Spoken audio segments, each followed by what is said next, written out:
And we are live. Hello, everyone, and welcome to the PSBTA Technical Solutions webinar series. My name is Martha Ellis, and I'm the Executive Director for the Public Safety Broadband Technology Association, or the PSBTA. As an association, our primary objective is to work as an end-user advocate for all first responders and service providers. We've created this webinar series in an effort to bring you the most current and accurate information on all aspects of broadband use for public safety personnel. Today's webinar is of particular importance as we will be discussing recent developments in the management and use of the 4.9 GHz broadband spectrum, currently designated solely for public safety use. Before we get started, I have a couple of quick housekeeping items. All attendees have automatically been muted to reduce background noise. Any questions should be submitted directly to us through the questions function, which is located at the bottom of the menu on the right side of your screen. Questions will be answered at the end of our panel discussion. We will attempt to answer as many questions as possible and follow up with those that we do not get to during the live portion of this webinar. We will also provide an email address that you can send additional questions to after we conclude today. Public safety professionals have a lot on their minds and plenty to prepare for. Worrying about the expanding needs for broadband access should not be a point of concern. Today's presenters are Chief Jeff Johnson, Andy Seybold, Public Safety Advocate, Chief Chris Moore, Chief Kim Zagaris, and Chief Kevin McGinnis. I welcome you all, and with that, I'm going to turn the time over to Chief Johnson to get us started with our webinar, Preserving 4.9 GHz Spectrum for Public Safety. Thank you, Martha. Well, it's great to be with you all today, and for many of us, this will be the first time that we've met, digitally or otherwise, and had a conversation about public safety spectrum. But yet again, for another of the swath of those of us on the call today, we have belonged to the same club and see each other at the club regularly, and often we'll strike a very familiar tone as we converse about the importance of 4.9 spectrum for public safety. We have a panel with us today that are very experienced, and many of us actually began our relationship in the mid to late 2000s as the Public Safety Spectrum Trust led into what became the legislative initiative under the Public Safety Alliance to lead Congress to provide the D block, and which then became what we now know as FirstNet. So for a lot of us, we have long backgrounds together in fighting for and winning the public safety spectrum for public safety, and the band's back together, as it were. So maybe the first question before we go to Andy is, so why do we care about spectrum for public safety? And I think the answer is very simple. We can't for the life of us understand why public safety would let go of any spectrum that's been allocated to us. And the 4.9 spectrum was given to public safety in 2002. It's an important 50 megahertz of spectrum for public safety. And public safety, it's important for public safety that we have our voice heard. We know the FCC listens, so we know it's important that we let our voice be heard about why public safety needs to preserve this spectrum for our uses. And I think it should be obvious to all of us that public safety's reliance on mobile data is increasing by the day. And as public safety begins to rely on their broadband connectivity, it becomes even more important. And of course, connectivity and data use leads to higher and greater needs for spectrum. And to speak to that issue today, we're fortunate to have Andy Seybold. And Andy has a long history with those of us in public safety communications. Andy was our expert during the D Block days, and he is a wealth of information. So it's my pleasure to introduce Andy Seybold. Andy? Chief, thank you very much.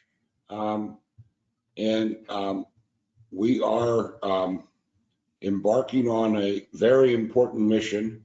I'm going to go through some slides here and talk about the existing 4.9 spectrum, and then talk about some options that will be available on this for this spectrum. Hang on.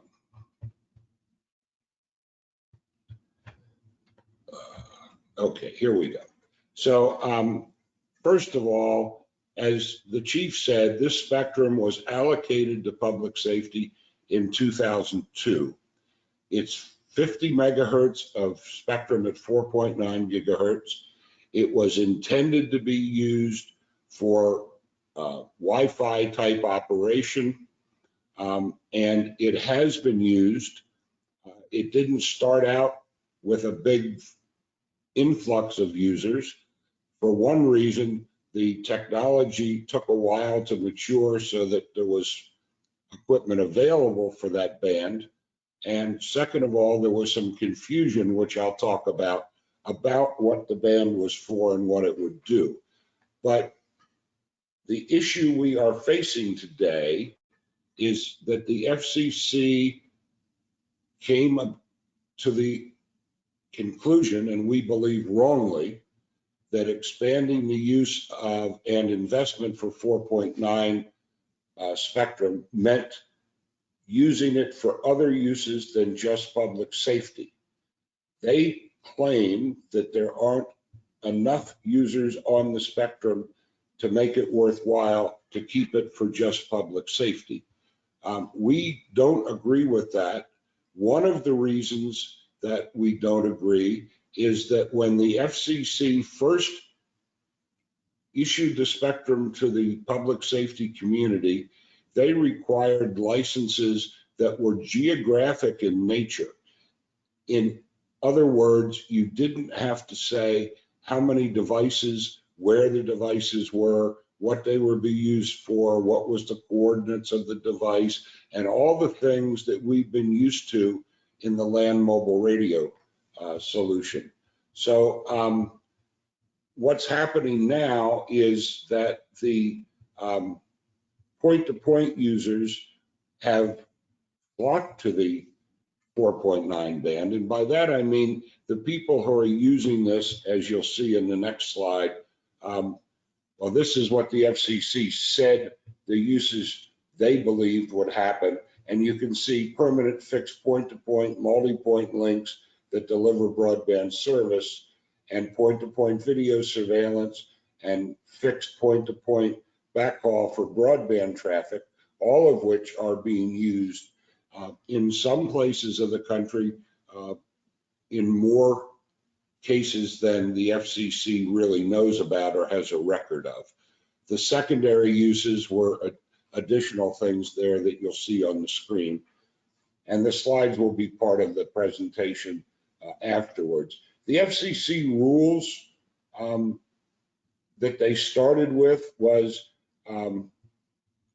you just license for a geographic location. For example, if you were in Mesa, Arizona, you might file a license for the entire city of Mesa.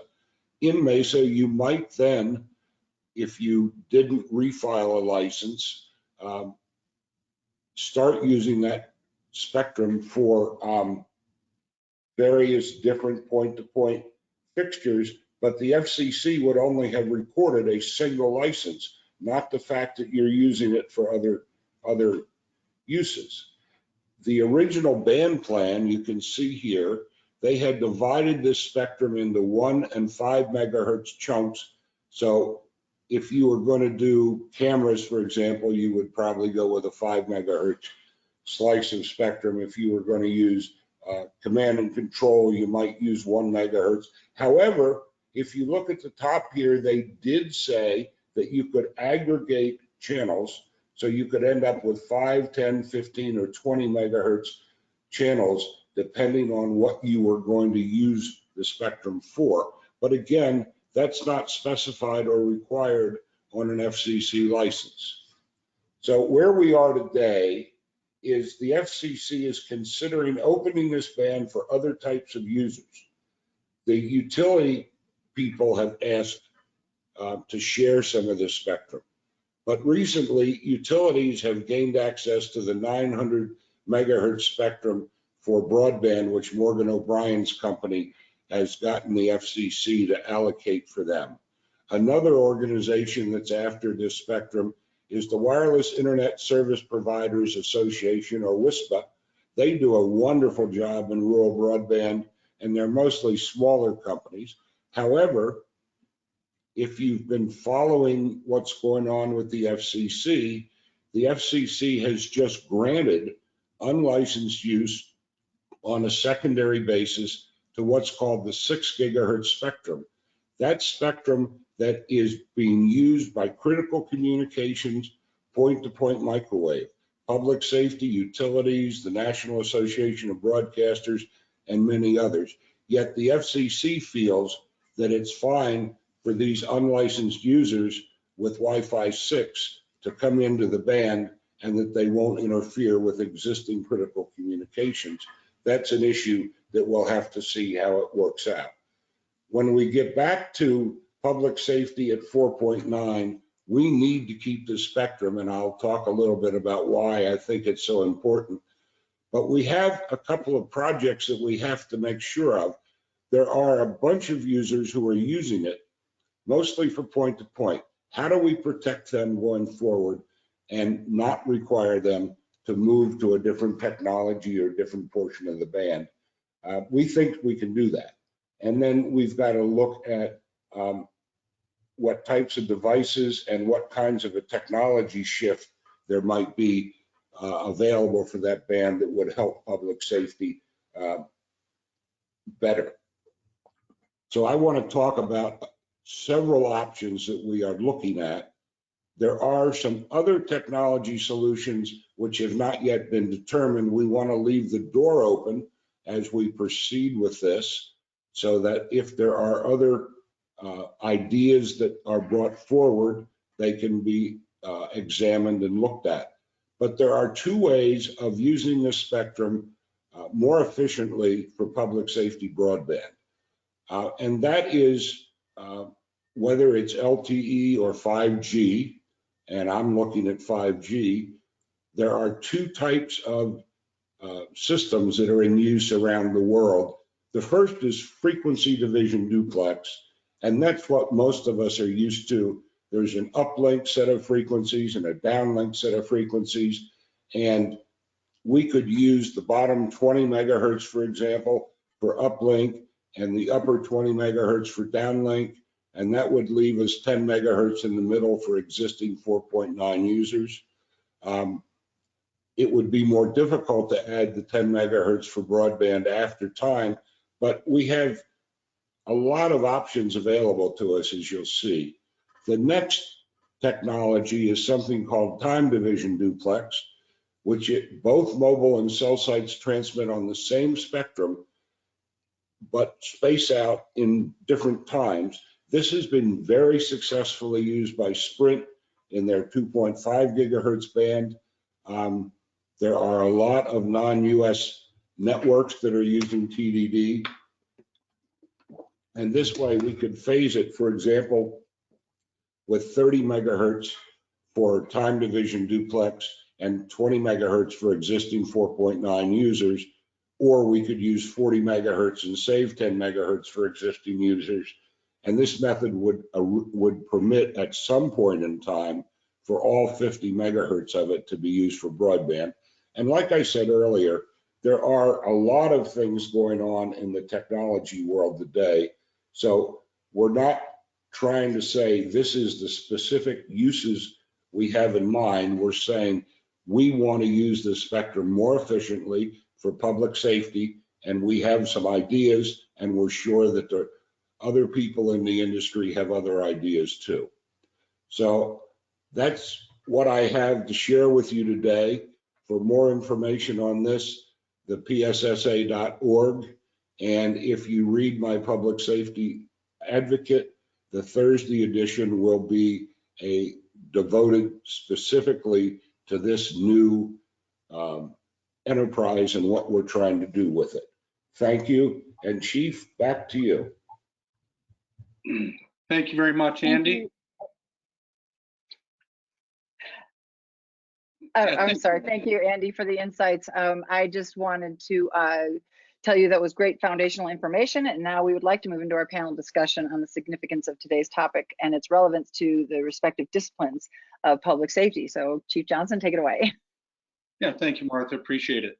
One of our panelists today is Chris Moore. Chris was the chairman of the Public Safety Alliance. And for the first time in my many decades of public service, he was able to bring together the entire public safety community to coalesce behind our effort to bring the D block to public safety. So Chris, welcome, and we'll provide you a few minutes for comments.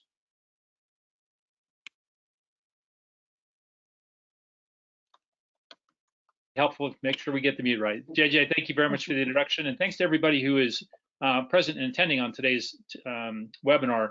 I look at the group that's before you today speaking. They're a small group, group that was very helpful in moving the PSA forward and making sure that we had the D block so that we could have the technical and operational needs met by law enforcement, fire, EMS. But there are many of you on the attendee list today that were actually part of this, and in ways large and small, and we're forever grateful, because at the beginning of this, we all recognized that technology was going to play a key role in how we were able to protect our communities moving forward. This is just the next step. We were successful because public safety came together. We educated people on why we needed it. We educated Congress, and we were very forceful in that message, but we got the message across, and I think it's helped all of us very much, and I think we all realize that. Now, moving forward, the 4.9 spectrum, we were identified early on, that this was something that may not have been utilized as fully as possible in the early years, but as the conditions, as we moved forward with the needs of technology, we knew it was going to be important. I'll speak to law enforcement in particular, and we'll leave it to the others in their disciplines, but I'll just say this: technology has to play an important role moving forward, as it always has, in being able to police our communities. This was even before COVID, but let's talk COVID, where you have budgetary restrictions that are even worse because of reduced tax revenues, uncertainty of whether there's going to be federal money coming to help support that. We're going to end up having to lay off a large number of officers, and we will still have to police our cities. That requires technology. If you think about it, the use of fixed point, cameras, you're talking about gunshot detection, you're talking about sensors for things like chemical, for traffic, all the smart city initiatives that can help public safety. Those are all things that are going to require the need of 4.9. Are we utilizing it fully now? No, but we will, and we'll continue to grow and do so. And the last thing you want to do in public safety is, it's hard enough to fight for spectrum you don't own. Spectrum is gold. The last thing we want to do is give up something that we already have. But that does require a unified message for everybody to get together to say, yes, this is important. Communicated to the FCC is that if we share it and the technology is not there, we're headed for disaster, and we don't want that. So a lot of what we're doing today is to kick the message off to make sure people understand why it's so important that 4.9 remain in the hands of public safety. And we hope that after today's presentation and further dialogue, we will get to a point where everybody agrees and it becomes less of an issue. And with that, I turn it back to you, JJ. Thanks, Chief. Appreciate it. I might note that Chief Moore and I come from the different disciplines of public safety, and we've figured out that if he and I can get along, really the rest of us should be able to.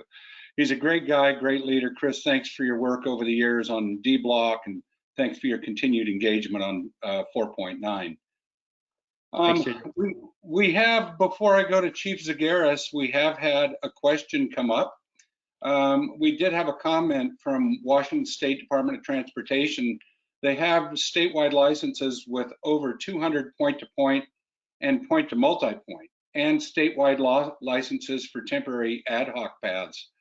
And so I guess that begs the question in an indirect way, and I will throw this out to any of the panelists.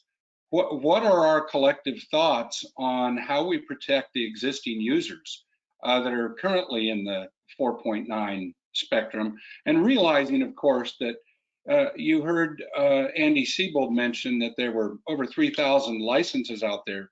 That doesn't tell us how many users. It's tantamount to having one golf club membership for an entire university. It tells you have one membership, but you don't know how many people play golf. And we are really at that point where this is an excellent example. What do we do with the people that currently are using the spectrum? Anybody? Jeff, Please, let me add to what I said before. It's paramount to protect the existing 4.9 users. We've gotten into situations before where we haven't been able to protect the users. The ideas that I put forth are beginning ideas. The object of this is to have the FCC issue a license to the FirstNet Authority and have them work with the public safety and other departments to come up with a plan, short-term, mid-term, long-term, that will satisfy everybody's requirements, keep the people on the band that are needed to be kept on the band, and over time convert it to a more robust technology. Thanks, Andy. Our next presenter today is Chief Kim Zagaris. Now, if you were in the wildfire community at all, or you were in the fire chiefing community, you know Chief Zagaris is a legend. He wouldn't describe himself that way, which makes him all the more of a legend, but he spent 17 years as California's top fire chief in the Office of Emergency Services in the governor's office. And we've been very fortunate to have Chief Zagaris as the leading voice in the Public Safety Spectrum Alliance. Chief Zagaris? Thank you, Jeff, and thank you for those who are in attendance and joining us today. I'm going to really speak from perspective of fire, although I'll cover a little bit since I think all of us kind of overlap in some areas, but whether it's fire, whether it's responding to a medical aid, whether it's responding to a traffic accident, some of what we would consider the normal day-to-day events, public assist, we're really all risk agencies in today's day and age, responding to emergencies, whether they be earthquakes, whether they be on the West Coast, or our friends in North Carolina just experienced one, to hurricanes, to floods, to tornadoes, to terrorism events, hazmat events, urban search and rescue, whether they be a collapse structure, whether they be heavy rescue, trench rescue, and all the things that go along with it. Special events such as hosting big gatherings or Tier 1 events in the country, wildland events that we deal with throughout the U.S. And of course, who would have thought that we would be dealing with COVID on a national, let alone a global event this time. Technology continues to change and continues to advance, and we continue to try to meet those challenges. And I think one of the biggest things that we're all trying to do is we want to look where we've been, but we also want to keep an eye on where we're going in the future. And to do that, I think, you know, early on the FCC had designated 4.9 for public safety. And while we may have not been off to the fastest start utilizing it, I think as the technology is advancing, we're having to come up to speed much more quicker. And I think, you know, things such as the FirstNet Net is really helping us understand some of those needs as we're doing that. The need to move data today is even more great than we've ever had out there, especially large files, especially when we do incident action plannings, whether we do events that we're moving GIS data, pre-plans, hazard material data information, you name it. We seem to deal with a lot of different issues, and not just within our community, but as already our law enforcement counterparts have indicated, and I think you'll also hear from our EMS, or on the EMS side of the house, as well as emergency management. We're all trying to meet today's needs, struggling with more call volume and less ability to have staffing, so we have to do it smarter, faster, and better. That is going to take the technology that's out there. I think why interoperability has gotten much better from the start of some of our careers, where there was nothing more than having crystal radios and maybe a scanner and cross-talking. We're hoping who you were trying to get to be able to hear you, but to multi-channel radios, programmable radios, to the cellular broadbanding capability. Hey, let's face it, in today's day of land mobile, people thought, well, we'll do away with it. I don't know that we'll ever do away with land mobile in my lifetime, or even for some time, but we're also using the broadband capability to help us with our land mobile capability, and actually able to use that technology faster and better than we have in the past. And again, all this really comes down, much like our 911 system, it all comes down to the banding capability and the ability to do the backhaul, which is really the next side of making things work. So I would hope that as we all talk, that we work with the FCC and one, have them continue to leave the 4.9 gigahertz spectrum in public safety's hands. And then let's work together with how we're going to actually move forward and start quicker, faster utilizing what we do have. And I think surely the experience that public safety has gone through out there with the FirstNet Authority, I think speaks very well of where we've been at this particular point. And I'll end my comments with that and turn it back over to you, Jeff. Thank you, Chief Sagaris. So at this point, we'll turn it over to Martha Ellis, who can facilitate any questions that we may have coming in digitally. And Martha, if you don't mind, I'd like to kind of lead that off with the question I had sent offline by a colleague. And the question was two-part. Number one, why hasn't public safety made more noise about 4.9 until now? And, just my perspective, and I think it's shared by my colleagues, is up until very recently, we didn't believe our spectrum was at risk. And comments recently by officials have led us to believe that this spectrum is at risk for being either shared with public safety or otherwise allocated to other users. And given the existing proposed rulemaking that's going on, we thought now is the time to circle back around and make our voice heard. And then additionally, I think that there were a lot of things against us. And when we started the D block, and if I just reflected on this for a moment, the number one thing that we were being told is that public safety can't do this, that it was against the FCC's national broadband plan, and this is real time, that the White House didn't support public safety's position at the time. They supported the national broadband plan. Both chambers in Congress, the committees of jurisdiction, didn't support it. There was a widely held belief that this couldn't be done, that public safety couldn't, a government couldn't pull off a public-private partnership. There was all sorts of reasons, from chipsets to no technology or hardware in the marketplace. And the fact is, in the end, we got competitive bidders and we awarded it and successfully got the job done. Those things evaporated. One of the people, Martha, I was a little premature, one of the people that helped us get there, going clear back to the Public Safety Spectrum Trust, was Kevin McGinnis. Now, Kevin McGinnis is one of the nation's leading voices in emergency medical services. And Kevin was also seated on the FirstNet board and was extremely helpful in visioning public safety broadband and the National Public Safety Broadband Network. So Kevin, with that, I'll turn it over to you two. Thank you, Jeff. I think one of the fallacies that we're hearing behind the 4.9 issue is that there's simply no inadequate number of users among public safety for this bandwidth. And I think that really underscores the foresight that people had back when 4.9 was dedicated to public safety in anticipating the use.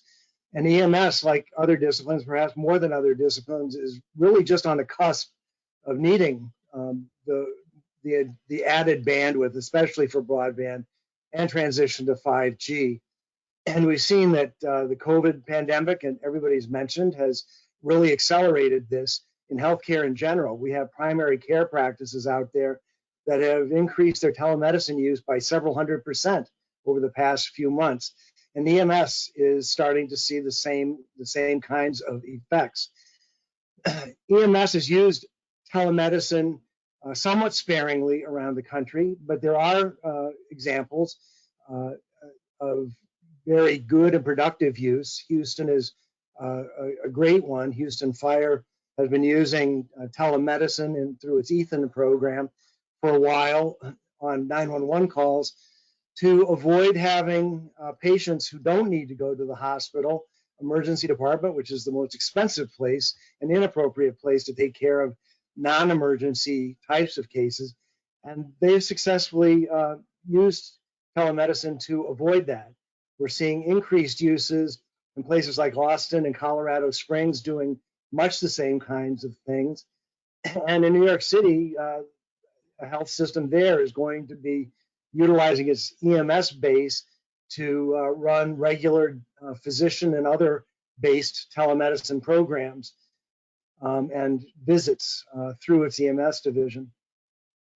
As COVID, and we've seen also the Centers for Medicare and Medicaid Services have a program going forward this year. We hope it's going to be started by the end of the year, called Emergency Triage, Treat, and Transport, whose goal is the same thing, to have EMS be enabled to take patients to alternative destinations other than the ED, or to treat in place using telehealth services to avoid those kinds of transports.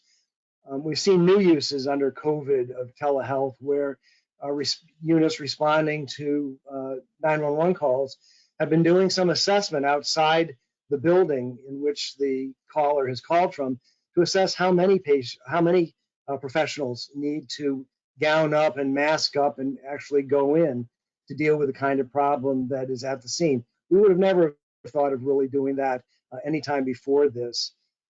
So telehealth, telemedicine is going to become a booming interest for EMS services for those very reasons. Some other uses that we're going to see along telemedicine's purpose have actually started to be used. Telestroke programs where ambulances are equipped with CT imaging capabilities so that out in the field a patient can be scanned and go to the appropriate facility as a result of whether they have a bleed in their brain or a clot in their brain. Generally require a clinician who can interpret those CTs in the back of the rig. With broadband, and particularly with mesh netted 4.9 or other networks in urban areas at any rate, we'll be able to get the clinician out of the ambulance and back in the hospital where they can monitor many ambulances doing that, or using portable ultrasound to scan patients that have been in a car crash to see whether they have blood in their bellies or their chests and need that helicopter to take them to the trauma center, or whether they could go to the local facility and be worked up, saving that $20,000 or $30,000 helicopter ride to the trauma center in the end. Another example is with the increasing amount of technology we have at our hands in the back of an ambulance, they increasingly need to be networked, all of these devices, in a scene area network so that your tablet or other smart device and your EKG machine, your point of care lab tests, your video, pictures, and other health monitors, your infusion devices, IV devices, all have a need to talk to one another. And the information that they're generating needs to be packaged into one message package that can then be sent to a hospital to announce the arrival of that patient ahead of time with all of the relevant information that's gone on the scene and in transport.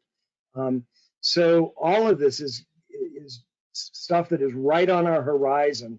It's all new for us for the most part, and it's going to be increasing our need over the next couple of years, particularly as pandemics persist. So that is why the EMS discipline is going to contribute to the greatly increased need for this kind of bandwidth. Chief? Thank you, Kevin. You know, you touched on a couple issues there that are really critical. One of them is, you know, just because you're in rural America doesn't mean that you don't need connectivity for EMS. In fact, the more rural you are, one would make the argument, the more critical it is that you have connectivity. And so you raise a lot of good points.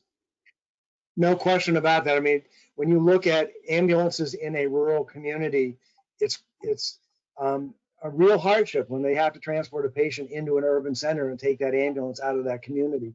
The more telemedicine we can do, keeping that ambulance in the community, the better it's going to be for everybody. I think that's really salient. And also, as was mentioned too, in the pandemic, there has to be unprecedented levels of medical care occurring over broadband, telephone, and otherwise. No question. So at this point, thank you, Kevin. At this point, I think we go to Martha for Q&A. And this is an opportunity to cover any topics we may have missed or to cover anything that users have sent in. Martha? Fantastic. Thank you, Chief. Maybe just a second before we actually get into some questions, Chief, would you mind talking about the emphasis that we're putting on protecting and advocating the existing users? That's an excellent point. I'm glad that comes up. You know, the fact is, when we did the D block, when we did FirstNet, there were users in the spectrum that became FirstNet. And the FirstNet Authority worked with the winning bidder to effectively address the users that were there and move them to a place where they were functional and paid for. They weren't damaged at all. And that is one of the tenets of the Public Safety Spectrum Alliance, is that we will protect the existing users and make sure that not at their expense, but that we found a way for them to achieve their goal and not have to pay for it. We must protect. Well, I think yeah, absolutely. And I think some of the comments that we've actually gotten in here, more comments than questions, both the state of Washington and the Port Authority for New York and New Jersey, they're simply stating, look, we use this stuff quite extensively. So clearly the users are concerned and they have a vested interest in preserving that access. So I think this is a very worthwhile project. So one question that did come up, and I'm just going to throw this over to you, Chief Johnson, to answer or delegate as you choose. The gentleman, Stephen Rauder, comes in and his perspective is that one of the biggest weaknesses of FirstNet is the lack of off-network peer-to-peer connectivity. These are his words. I've always thought that the 4.9 gigahertz may be useful for that purpose when infrastructure is either down or out of range. Are there standards being modified to support off-network comms? And can 4.9 gigahertz be used as such? Same question for peer-to-peer when the LMR units fall out of the P25 TRS system. Is 4.9 gigahertz a good place for on-scene monitoring, body detectors, etc., and accountability systems? Well, while any of us could probably flawlessly answer that question, I think I'll turn that over to Andy Seybold. Andy? Somehow I knew you were going to do that. The issue with off-network communications is vital to public safety. It always has been. One of the reasons that FirstNet does not have it is because of the technology. The 3GPP standards body has come up with a way to work around that. However, I like to say, and people laugh, but it's true, that the existing off-network capability on LTE, I can yell further than it can talk. There are lots of use cases on 4.9, especially for localized off-network. I don't look at it as something that could fill the gap that we're doing with LMR, which is from, for example, a street level to a sub-basement, or from a street level to a underground parking garage. That may come with time, but certainly it can be architected so that it can be used locally for EMS and other areas. One of the things I was thinking of was it could be used for talking back to a vehicle that was already equipped with high power LTE or high power 5G, and that could get help with the issue. But the technology's the bottom line is the technology is evolving so fast that we don't have an answer that's a year or two out. We have to wait and see what the technology folks do. Thank you, Andy. Okay, great. I am out of questions from the attendees. So with that, I'm going to go ahead and go through the panel and give you all an opportunity to just give some closing comments. And Chief Z, I'm going to start with you. Well, thank you. I think my closing comments really would be one of kind of leaving off. At the end of the day, we really just need to agree upon one basic issue. We need to protect the 4.9 GHz spectrum for public safety. That should be our main goal at the end of the day. And I think if we go from there, the rest will come together. We've surely demonstrated that by our ability to work through the FirstNet issues. A lot of folks doubted it, said it couldn't be done, no way, no how. But we had some great leadership and a lot of great support from all of public safety, fire law, EMS, emergency management, and it's being brought together. And I think, again, you've got to have some faith, but not where we're at today, where we want to be tomorrow. And to meet today's technology needs, we really need to be looking much further down range to where we're at. And I think the time to act is now. Just make sure we stand together, let the FCC know where we want to be. And at the end of the day, I always like to leave us one thing. If I'm going to fight, I want to fight after we make sure we secure the spectrum for us, what was intended for us, and then we can hammer it out afterwards. But that's the smartest and the best tactic I think we could have together as a public safety group. Thank you. Great, thank you, Chief. Chief Moore?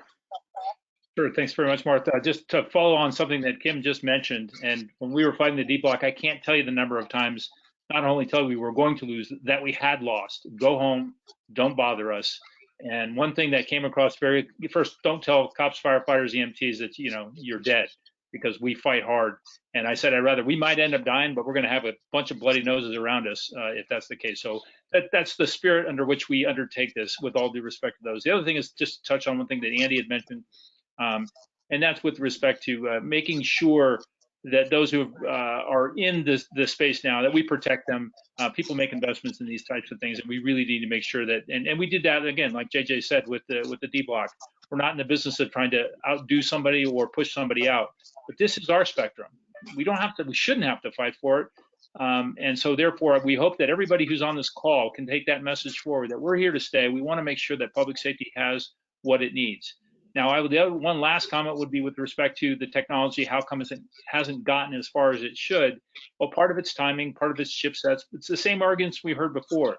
When we were able to provide certainty to the business community that this band was going to be around and it was going to be for public safety, the innovation took off, and it happened rather than in 5 or 10 years. Innovation took place in less than 2 years when it comes to chipsets, radios, devices, things like that. So again, providing certainty to the marketplace for those businesses that are in this, they're going to like this too, and it's going to make things move a lot more quickly. And I'll turn it back to you, Mark. Great, thank you. Andy? Yeah, there's a couple of things. First of all, to the users who are already using it heavily, and there are a lot of them, I have just gotten word from a very good friend of mine that the FCC is planning a 7th notice of proposed rulemaking on this spectrum in September. If we don't respond and we don't answer, the people who are using it now could be sharing that spectrum with utilities or some other type of user, and it would not be nearly as effective as it is.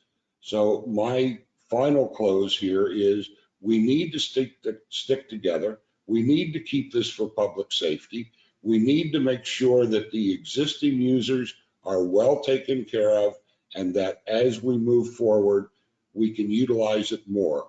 One of the things that I know from talking to a number of departments is there are a lot of point-to-point camera users who want to come on the spectrum, but because the FCC has the spectrum in limbo, they're not moving forward.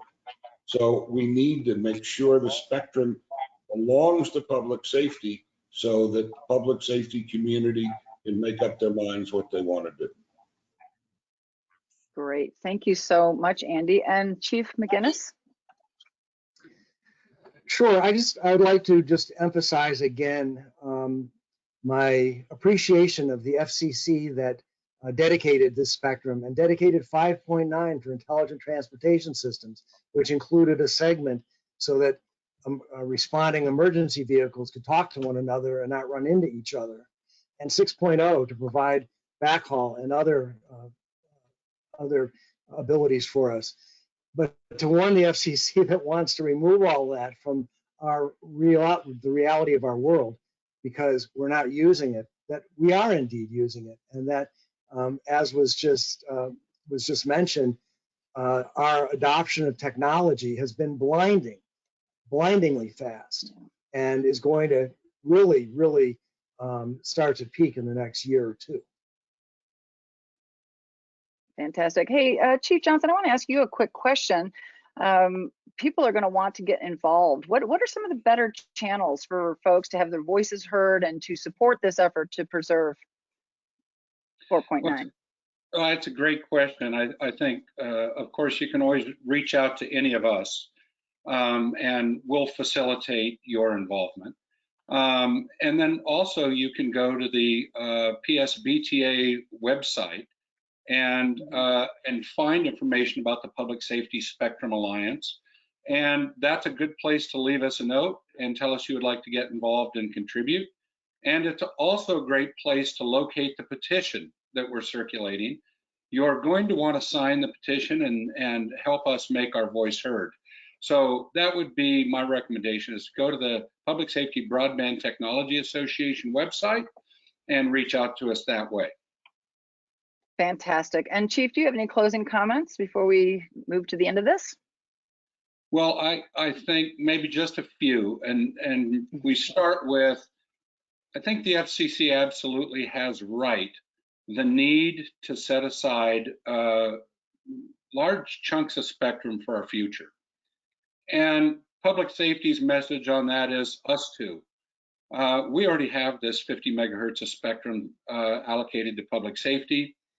To the same methodology that makes the FCC see a need for future spectrum needs, we have the same needs in 4.9, and we need to preserve our ability to use that. I think we also need to remember that spectrum needs are determined by the future, not by the past. You can't look behind you to determine how much you're going to need spectrum. Spectrum is determined by how much users are going to need it in the future, and it's undeniable the shift that's taken place in the last 5 years to what public safety responders are using broadband data for in the field. And that is only going to increase, as it has already been mentioned by the panel. So we look forward to continuing our conversation with the FCC and with the public safety community, and we look forward to continuing to advance the preservation of the 4.9 spectrum for public safety. Martha, thank you for facilitating today.